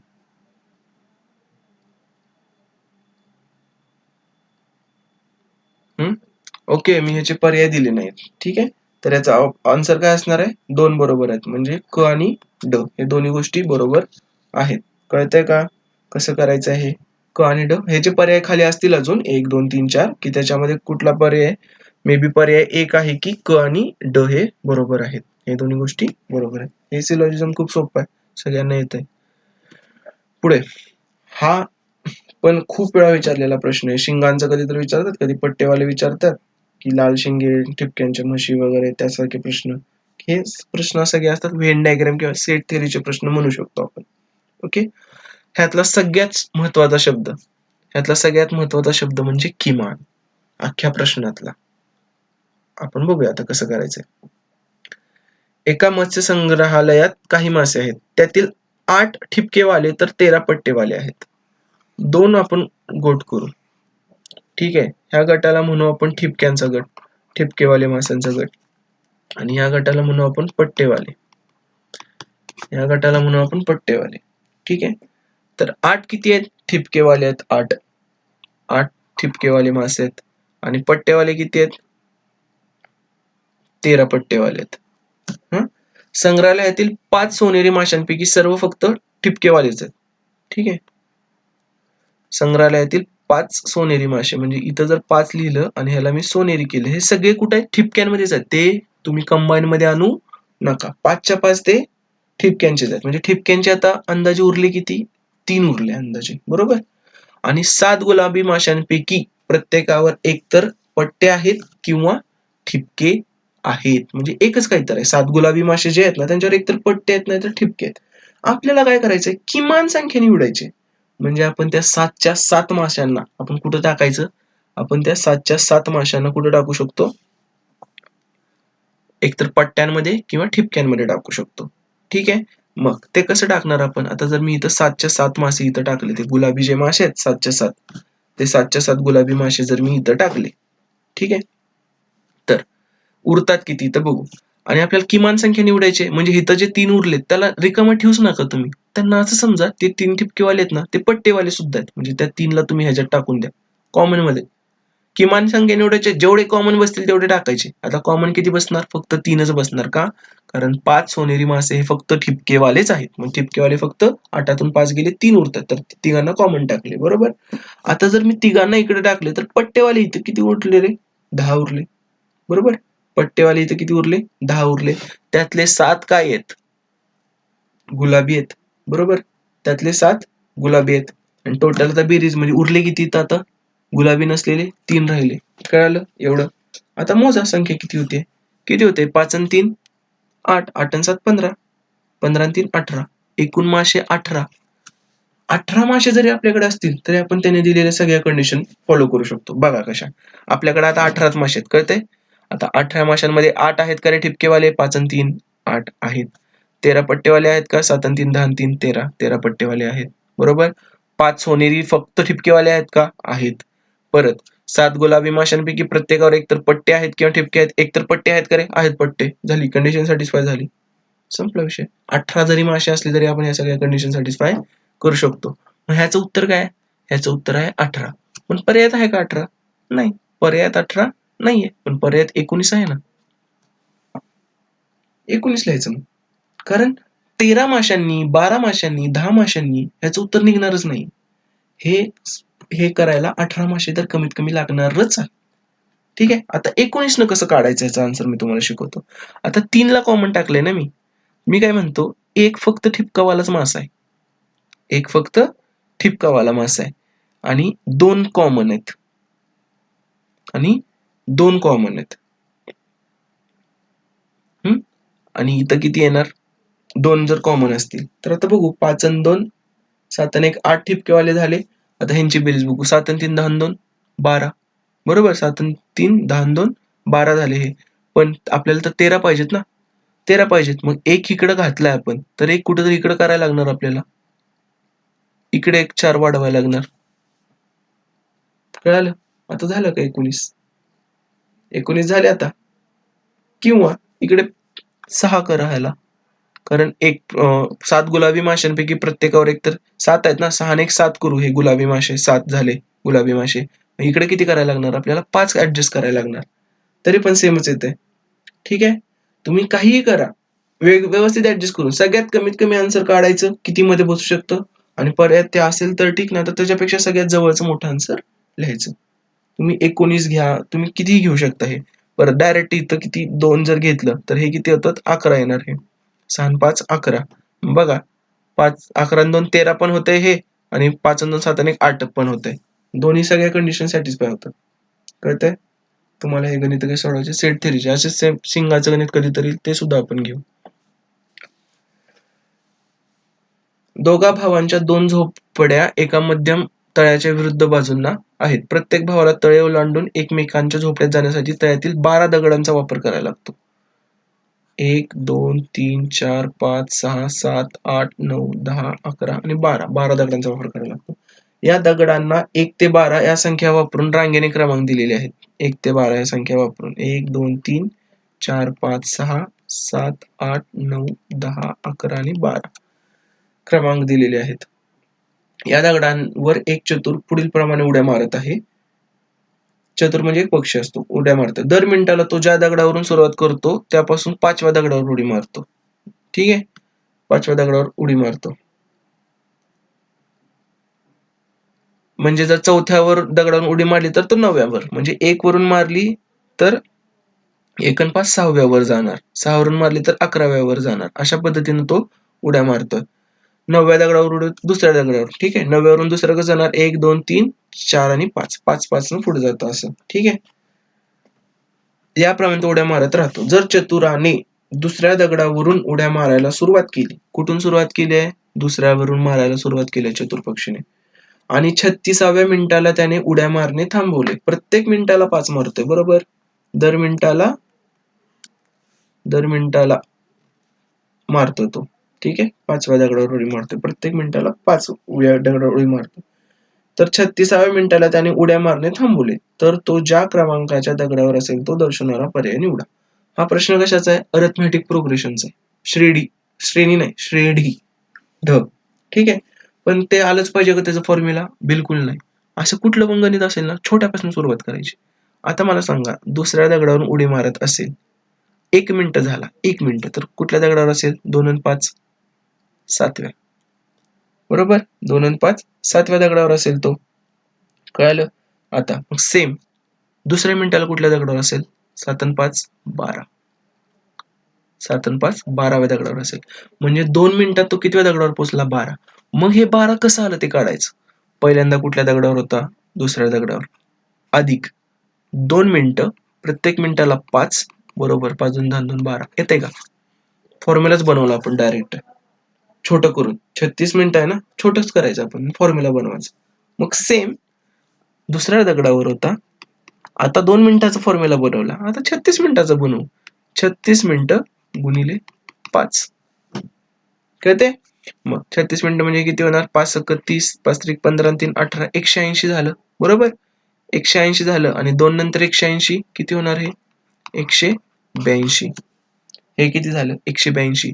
पण टोटल दगड किती आहेत आपल्याकडे? टोटल दगड तर 12च आहेत ना. ठीक आहे. मग टोटल दगड 12 आहेत, तर पूर्ण 12 दगड किती वेळा होतील बघू आपण. 182 भागिले 12. ठीक आहे. मग किती येते? 12 एके 12, 12 पंचे 60 आणि बाकी किती उरली? 2 बाकी उरली आपली. मग 36व्या मिनिटाला चतुर कुठल्या दगडावर असेल? 36व्या मिनिटाला चतुर कुठल्या दगडावर असेल? सांगा मला. 36व्या मिनिटाला चतुर दुसऱ्याच दगडावर असेल. कळतंय का? ठीक आहे. पण त्यानं कुठून सुरुवात केली आहे? जर चतुराने दुसऱ्या दगडावर उड्या मारायला सुरुवात केली, तर 36व्या मिनिटाला त्याने उड्या मारणे थांबवले. तर आता दुसऱ्या मिनिटाला उड्या मारणे थांबवले, तर 2 वरून तो 10 पुढे गेला, बरोबर.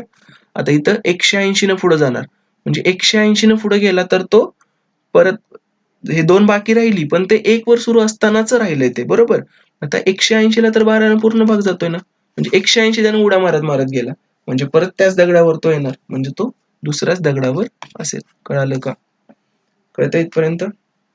पुढे हे आपण का 182 का पकडलं? इथं 2 वरून जर पुढं पहिल्यांदा इथं बघू, 2 वरून जर 10 दगड पुढे गेला तर 12 येते, बरोबर. तसं 2 वरून 180 पुढे गेला तर कुठे येते? 182 येते. ठीक आहे. मग 182 वा दगड म्हणजे 180 वा दगड कुठला असणार आहे? परत 12 असणार आहे का? कारण 180 ला 12 पूर्ण भाग जातो. आणि परत 2 दगड म्हणजे 1 आणि परत 2, म्हणून 182. कळलं इथपर्यंत? फॉर्म्युला नाही येत आला तरी काही फरक नाही पडत. पुढे खरे खोटे. खूप सोपा प्रश्न आहे हा. अन्या बन्या दिन्या आणि विन्या यांनी वर्ग सोबत्यांसाठी गोष्टीचे पुस्तक आणले. ते त्यांच्यापैकी एकाकडे आहे. ते पुस्तक एकाकडेच आहे. त्या सर्वांना ते कोणाकडे आहे हे माहित आहे. सगळ्यांना माहित आहे कोणाकडे. आणि प्रत्येकाने त्या संबंधाने प्रतिपादन केले. जर त्यांच्यापैकी, सगळ्यात महत्वाचा शब्द आहे, जर त्यांच्यापैकी फक्त एक प्रतिपादन सत्य असेल, असत्य असेल. ठीक आहे. त्यांच्यापैकी फक्त एक प्रतिपादन असत्य असेल. काय असत्य आहे? प्रतिपादन असत्य आहे. अख्खं वाक्य कुणाचं असत्य नाहीये. फक्त आता बघा ना, कशी वाक्य आहेत? अशी वाक्य आहेत. एकूण किती प्रतिपादन आहे? 8 प्रतिपादन आहे, बरोबर. ह्यांच्यापैकी 8 पैकी फक्त एकच खोट आहे. तर पुस्तक असलेली व्यक्ती निवडा. आता मला सांगा, फक्त एकच जर खोटं असेल, हा, तर कोण खोटं बोलत असेल रे? ज्याच्याकडे पुस्तक आहे तो खोटं बोलत असेल. असू शकते ना शक्यता. ठीक आहे. कशावरून म्हणतोय हे? कारण प्रत्येक जण काय म्हणतोय? माझ्याकडे पुस्तक नाही, माझ्याकडे पुस्तक नाही, माझ्याकडे पुस्तक नाही, माझ्याकडे पुस्तक नाही. पण ह्यांच्यातला एक जण खोटा असणार आहे की ज्याच्याकडे पुस्तक आहे. कळतंय? म्हणजे कुठलं प्रतिपादन असत्य असेल? ह्यापैकी कुठलं तरी, ह्या 4 पैकी आहे ना, कुठलं तरी एक प्रतिपादन असत्य असेल. आणि जे असत्य असेल त्याच्याकडेच पुस्तक असणार आहे. तर पुस्तक असलेली व्यक्ती निवडायची आपल्याला. तर पुस्तक असलेली व्यक्ती निवडायची. तर कसं करायचं?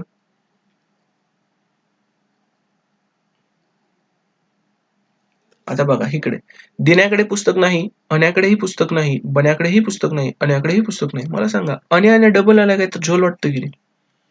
अण्या डबल आला. ह्या अण्याच्या जागी कुठेतरी विनय यायला पाहिजे होतं, बरोबर? विनय कुठंच नाही आलं. विनय कुठंच नाही आलं. म्हणजे विनय कुठंच नाही आलं तर ह्या दोन्हीपैकी कुठलं तरी खोटं असणार आहे आपलं, बरोबर? म्हणजे दिन्याकडे पुस्तक नाही हे वाक्य बरोबर आहे. बन्याकडे पुस्तक नाही हे वाक्य पण बरोबर आहे. पण ह्या दोन्हीपैकी एक कोणतं खोटं बोलतंय? तर कोण खोटं बोलत असेल? तर आता मला सांगा. अण्याकडे पुस्तक नाही हे जर वाक्य खोटं असेल, ठीक आहे, तर माझ्याकडे पुस्तक नाही हे पण वाक्य खोटं होणार, बरोबर? तिथं येते. पण अण्याकडे पुस्तक नाही हे दोन्ही वाक्य खरं असतील, तर हे विण्याचं जे वाक्य आहे, माझ्याकडे पुस्तक नाही हे खोटं होणार. मग तुम्ही असं पकडून चाला ना, माझ्याकडे पुस्तक नाही हे असं विण्या जे म्हणतो ना, विण्या, ते वाक्य खोटं आहे असं पकडा. ते वाक्य खोटं आहे. आणि आता विचार करा मग, दिन्याकडे नाहीये पुस्तक, अण्याकडे नाहीये, बन्याकडे नाहीये आणि अण्याकडे पण नाही. मग पुस्तक आहे कोणाकडे? पुस्तक आहे विण्याकडे. कारण तोच खोटं बोलतोय. कारण तो काय म्हणतोय, माझ्याकडे पुस्तक नाही. कळालं? हे खरे खोटे आपण पूर्ण घेतले कोर्समध्ये. तर त्यामुळे तुम्हाला ते कळून जाईल की किती सोपं आहे, कसा विचार करायचा असतो याचा. 71. डिअर, मेड, वेअर, DRWA हे असे सगळे आहेत गोष्टी. हा प्रश्न आयोगाने पूर्ण रद्द केलाय. ठीक आहे, रद्द का केलाय हा प्रश्न? ह्यांनी देताना सगळं असं व्यवस्थित देतात, पण उत्तरासाठी पण क्रम तर नाही ना, अनुक्रम रहित आहेत हे सगळे. ठीक आहे, काही डी ला एकच आहे असं काही नाही. पण उत्तर देताना त्यांनी कसं देतात की 4 1 3 5 पण दिले आणि 1 3 4 5 पण दिले. म्हणजे प्रश्नामध्ये तुम्ही एक लॉजिक वापरताय आणि उत्तरात वेगळं लॉजिक वापरताय, म्हणून हा प्रश्न रद्द केलेला असतो. आणि क्रमासंबंध नसल्यामुळे अनेक उत्तर येऊ शकतात ना, 1 3 4 5 पण येईल आणि 4 1 3 5 पण येईल. कोण काय सांगू शकत नाही, म्हणून हा प्रश्न रद्द केला. पुढे 72. हा प्रश्न पण आयोगानं रद्द केलाय. ठीक आहे, हा प्रश्न पण आयोगानं रद्द केलाय. का रद्द केलाय? उत्तर निघतंय ह्याचं, पण एका गोष्टीसाठी रद्द केलंय. कुठली गोष्ट आहे ती? 2 स्कूटर स्वारांनी एकाच वेळी विरुद्ध दिशांनी जायला सुरुवात केली. आता विरुद्ध दिशा त्यांनी सांगितलं नाही. ह्या पण विरुद्ध असतात आणि ह्या पण विरुद्ध असतात. ठीक आहे. जर आपण असं पकडलं तर ह्याचं उत्तर येत नाही. ही पण विरुद्धच आहे ना. एक पूर्वेला जाते, एक पश्चिमेला जाते आणि ही पश्चिमेला जाते, ही पूर्वेला जाते. जर आपण पहिलीवाली केस पकडली आपण, ठीक आहे, तर याचं उत्तर निघत नाही. पण जर आपण दुसरीवाली केस पकडली ना, दोघं लांब लांब चाललेत एकमेकांच्या विरुद्ध, तर याचं उत्तर निघू शकतं. काय सांगितलंय? 100 एकक रस्त्याच्या विरुद्ध टोकांकडून 100 एककचा रस्ता आहे हा. विरुद्ध टोकांकडून 2 स्कूटरवाल्यांनी एकाच वेळी जायला सुरुवात केली. प्रत्येक स्वार ताशी 40 वेगाने जात आहे. प्रत्येक जण कुठं आणि इकडे चाललाय. कितीने चाललाय? 40 ने चाललाय प्रत्येक स्वार. ज्या क्षणी स्वारांपैकी एकावरील माशी उडून दुसऱ्या स्वारावर बसण्यासाठी निघाली. म्हणजे इथे एक माशी आहे, माशी, ठीक आहे, ही दुसऱ्या स्वारावर बसायला निघाली. तर ती माशी ताशी 60 या वेगाने चालली. माशीचा वेग जास्त आहे. ताशी 60 या वेगाने चालली. तर तिला जितके अंतर कापण्याची गरज आहे ते एककात निर्देशित करणारा पर्याय निवडा. समजा ना माशी इथंच आहे. ठीक आहे, माशी या गाडी स्वारावर आहे. माशी या गाडी स्वारावर, तिला इकडून इकडे जायचंय. म्हणजे आता माशीची दिशा कुठली आहे? इकडे आहे. ह्या गाडी स्वाराची दिशा कुठली आहे? या गाडी स्वाराची दिशा पण इकडेच आहे. कळतंय? ह्या अशा 2 गोष्टी झाल्या. माशी पण इकडे आहे, गाडी स्वाराची दिशा पण इकडे आहे.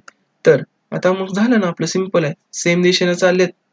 स्पीडची वजाबाकी करायची. डिस्टन्स किती आहे? 100 आहे. कळतंय? मग 100 भागिले स्पीडची वजाबाकी. कारण अंतर जास्त लागेल. पुढचा पण पळतोय, मागचा पण पळतोय. चोर पोलिसाला पकडायला लागला. चोर त्याच्या वाचवण्यासाठी पळणार आहे ना, म्हणून जास्त वेळ लागेल. जसं मगाशी बोललेलो.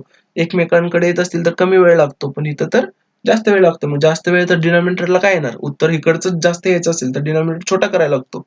मग छोटा कसा करतो आपण? वजाबाकीने छोटा करतो आपण. मग याची वजाबाकी 60 वजा 40. हे किती आलं? 100 भागिले 20. मग हे किती आलं? 5 तास. 100 भागिले 20 5 तास आलं हे. मग 5 तास आलं तर किती अंतर कापण्याची गरज आहे? 5 तास कुणाला लागणार? माशीला क्रॉस करायला लागणार आहेत. माशीचा वेग किती आहे? 60 आहे. मग डिस्टन्स बरोबर किती? Speed into time. मग 60 गुणिले 5. 5 सक्क 30. 300. कळतंय का? बऱ्याच लोकांना वाटत असेल इथं 40 एकक आहे, 60 एकक आहे, म्हणून याचा आन्सर निघत नाही वगैरे वगैरे. तसं काही नाहीये. हे फक्त दिशांचं कन्फ्युजन केलंय इथं. अशी विरुद्ध पकडायची का तशी विरुद्ध पकडायची, त्यामुळे कन्फ्युजन. म्हणून हा प्रश्न आयोगाने रद्द केलाय. ठीक आहे. एककाचं वगैरे काही घेणं नाही. 300 काढलेलंच आहे, पण 300 एकक पकडू आपण जरा. ठीक आहे. कळालं इथपर्यंत सगळ्यांना? पुढचा प्रश्न 73.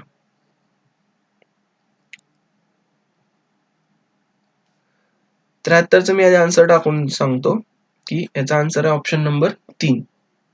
ऑप्शन नंबर 3 हे याचं आन्सर आहे. अ आणि क बरोबर. अ आणि क बरोबर. तर काय अ आणि क बरोबर काय? तुम्ही सगळं वाचा. कारण प्रश्न पेपर झालेला आपला. तुम्ही इव्हन सोडवला पण असेल. आपली परीक्षा एवढी पुढे गेली आहे. तुम्ही सोडवला पण असेल पेपर. खूप वेळा ते पण. तर सिंपल सांगतो. अ आणि क मधील वाक्यांची विचारसरणी आहे ना, ती बऱ्यापैकी सारखी. ब मध्ये शेतकऱ्यांना सल्ला दिला, तर ड मध्ये काही गोष्टींचा परिणाम सांगितलाय. ब मध्ये शेतकऱ्यांना सल्ला दिलाय. ठीक आहे. स्वतःसाठी निर्णय घेतला पाहिजे वगैरे वगैरे. आणि ड मध्ये काय केलंय? गोष्टीचा परिणाम सांगितलाय.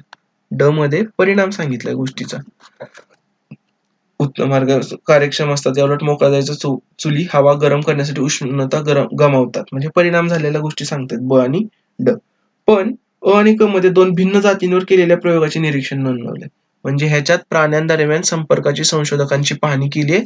आणि क मध्ये हुशार होत जात असतील तर विद्यार्थी, म्हणजे प्राण्यांवर एक प्रयोग केला, विद्यार्थ्यांवर एक प्रयोग केला, दोन्हीचं ते साम्य. म्हणून जवळपास विचार प्रक्रिया त्या दोन्हीची सारखी आहे. ब आणि ड चा तर संबंधच येत नाही. दोघां ठिकाणी वेगवेगळ्या गोष्टी केलेल्या आहेत. म्हणून याचा आन्सर अ आणि क आहे. आणि ह्या गोष्टी आहेत ना, एखादा शिक्षक तुम्हाला नाही सांगू शकत. तुम्हाला स्वतःच विचार करायला लागतो आणि त्यानुसार डिसिजन घ्यायला लागतो तिथे पुढे. जयचे मांजर ॲमीच्या मांजरापेक्षा मोठे आहे, परंतु ते जेनीच्या मांजरापेक्षा आकाराने लहान आहे. फिजाचे मांजर आकाराने वेणूच्या मांजरा एवढेच आहे, जे ॲमीच्या मांजरापेक्षा मोठे असून. हेच वाचून काही अर्थ नसतो, सरळ करत राहायचं. काय सांगितलं त्यांनी? जयचे मांजर ॲमीच्या मांजरापेक्षा मोठे आहे. इथे लिहून टाकू आपण. जयचे मांजर ॲमीच्या मांजरापेक्षा मोठे आहे, परंतु जैनीच्या मांजरापेक्षा आकाराने लहान आहे. परंतु जैनीच्या मांजरापेक्षा आकाराने लहान आहे. जे मोठं आहे ते वर लिहितोय मी. फिजाचे मांजर आकाराने वेणूच्या मांजरा एवढेच आहे. फिजाचे मांजर आकाराने वेणूच्या मांजरा एवढेच आहे, जे ॲमीच्या मांजरापेक्षा मोठे असून जयच्या मांजरापेक्षा. ह्या दोन्हीच्या मध्ये आहे, म्हणजे कोण? फिजा आणि वेणू. या दोन्हीच्या मांजरा आकाराचं तेवढेच असतील. ठीक आहे. जर आकाराने मोठी मांजरे वेगवान असतील, म्हणजे जेनीचं मांजर काय झालं? वेगवान, कारण आकाराने पण ते मोठी आहे. आणि आकाराने लहान मांजर आज्ञाधारक असतील, म्हणजे ॲमी काय झाली? सगळ्यात जास्त आज्ञाधारक झाली.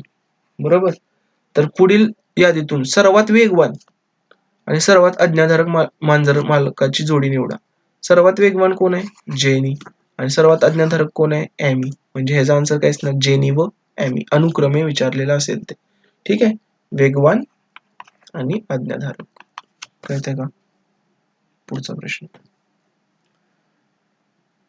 सर्व विद्यार्थ्यांच्या गटात 2/5 मुली आहेत. जर आता मुली किती आहेत?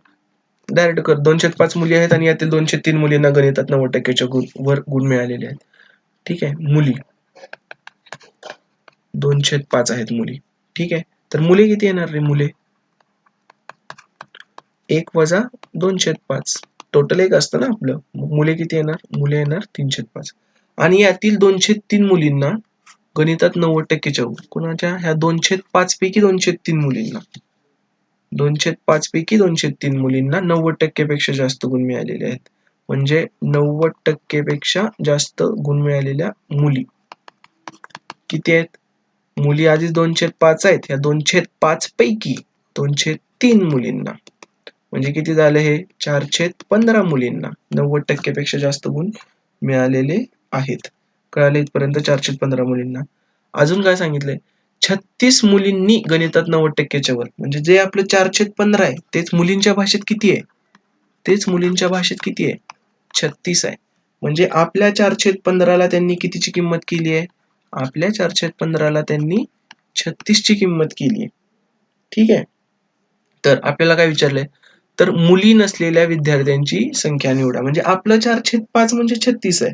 तर मुली नसलेल्या विद्यार्थी म्हणजे कोण? मुले. मुले किती आहेत आपली? 305. तर आपलं 305 म्हणजे किती असं विचारलंय त्यांनी. आपल्या 405ला ते 415ला ते 36 म्हणतायत. तर आपल्या 305ला किती म्हणतील? तिरकस गुणाकार करायचा. मग तिरकस गुणाकार काय? हा असा आणि असा. मग प्रश्नचिन्ह बरोबर. 305 गुणिले 36 आणि भागिले 415 म्हणजेच गुणिले 15/4. कळालं? हे सोपं तिरकस गुणाकार आहे, त्याचा काही इश्यू नाही एवढा. याला भागिले 415 केलं असतं तर 4 खाली राहिलं असतं 15 वर गेलं असतं म्हणून. आता 5 एके 5, 5 त्रिक 15, 4 एके 4, 4 9 36, 9 त्रिक 27, 27 त्रिक 81. 81 काय झाली आपली? मुले झाली. मुले का झाली रे? आपण मुलांचं आधीच काढलंय ना. 305 म्हणजे कोण आहेत आपली? मुले आहेत. बघा ना इथे. 305 म्हणजे आपली कोण आहेत? मुले आहेत. मग 415ला 36 म्हणतात तर 305ला किती? मॅथ्स हे रिलेटिव्ह आहे ते यासाठीच म्हणतात. एकाशी कन्सेप्ट दुसऱ्याला जोडायचं असतं. एकाचा संबंध दुसऱ्याशी जोडायचा असतो. तर मुली नसलेल्या विद्यार्थ्यांची संख्या किती असणार? 81.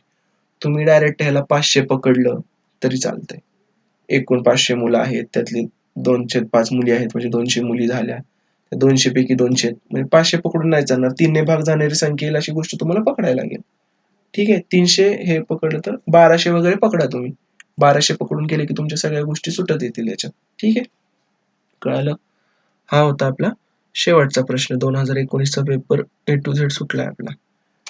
तर मी कोर्स स्टार्ट केलाय सगळ्यांना माहित असेल. तर हे 3 कोर्स मी स्टार्ट केलेले आहेत. कोर्स 1 मध्ये पोस्ट ऑफिससाठीचं केलंय मी. कोर्स 2 मध्ये पोलीस भरती आणि कोर्स 3 हा महत्त्वाचा आहे, की MPSC साठी. याच्यामध्ये वरचे दोन्ही कोर्स इन्क्लूड असणार आहेत. एक एक हे ते 1 वर्षासाठी आणि दुसरा 2 वर्षासाठी आहे. ठीक आहे. तर ज्यांना जॉईन करू शकतो ते जॉईन करा कोर्स, कारण एकदम A to Z without formula आपण शिकवणार आहे. 90% सिलेबस हा पूर्णपणे फॉर्म्युलाचा वापर न करता, म्हणजे फॉर्म्युलाचं ऍप्लिकेशन वापरायचं आहे पण डायरेक्ट फॉर्म्युलाचा वापर न करता एकदम बेसिक पासून ते ऍडव्हान्स पर्यंत जाणार आहे. या तिसऱ्या कोर्समध्ये पॅसेज, रिझनिंग, मॅथ्स आणि PSDM ह्या चारही गोष्टी इन्क्लूड होणार आहेत. आधीचे पडलेले सगळे प्रश्न आणि वीकली डाऊट क्लिअरिंग सेशन या सर्व गोष्टी असणार आहेत. तर तुम्हाला आवडलं असेल आत्ताच हे लेक्चर पण, किंवा इव्हन अजून कुठे मला शिकवताना बघितलं असेल तर तुम्ही हे जॉईन करू शकता. त्यासाठी मग तुम्हाला टेलिग्रामवर मला कॉन्टॅक्ट करा आणि हा चॅनल पण जॉईन करा टेलिग्रामचा. आणि कॉन्टॅक्ट करायचा असेल तर @अभिषेक, ठीक आहे, हा युजर आयडी, ह्याच्यावर तुम्ही मेसेज करा मला. एकदा तुम्ही हा टेलिग्राम ग्रुप जॉईन केला ना, तुम्हाला कळून जाईल की त्याच्या ग्रुपच्या डिस्कशनमध्ये, तर चॅनलच्या डिस्कशनमध्ये आहे सगळं आपलं, की कुठं मेसेज करायचा, कसं करायचं, काय करायचं. तुम्ही मेसेज करा, मग मी तुम्हाला डिटेल सांगेन सगळं. ठीक आहे. थँक्यू.